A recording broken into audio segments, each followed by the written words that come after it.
In 1891, C.Y. O'Connor, the West Australian Government Railways Engineer-in-Chief, commissioned exploratory surveys to find a better railway route over the Darling Range. The goal was to replace the existing steeply graded Eastern Railway section in the Helena Valley. By 1892, O'Connor recommended the Jane Brook option to Minister for Railways HW Venn, but the final alignment followed the valley until a large granite hill forced the construction of a tunnel. The contract to build Swan View Tunnel was awarded to a South Australian firm, Smeaton and Hedges, for £47,608, with an expected 12-month completion. John Muir, the engineer overseeing the project, had also surveyed the route and smartly planned to use the excavated rock for embankments, reducing reliance on horse-drawn carts. Construction began in 1894, with teams digging from both ends. On the 18th of April 1895, the two tunnel drives met, and by the 22nd of February 1896, the tunnel was officially open, though significantly over budget and behind schedule.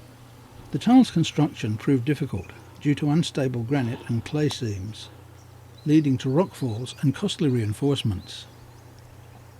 Over 330,000 bricks were used to fully line the tunnel, reducing its internal diameter and making it problematic for steam locomotives. From the start, train crews struggled with thick smoke and poor ventilation.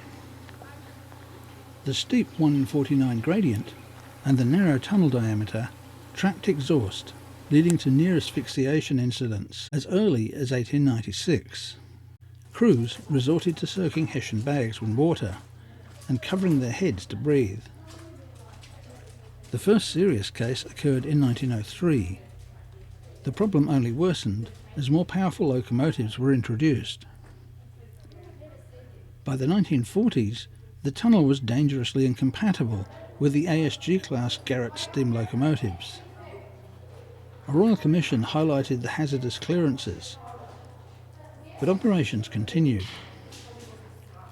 The worst accident occurred on the 5th of November 1942, when a bale of chaff left on the track caused a double-header freight train to lose traction and stall inside the tunnel.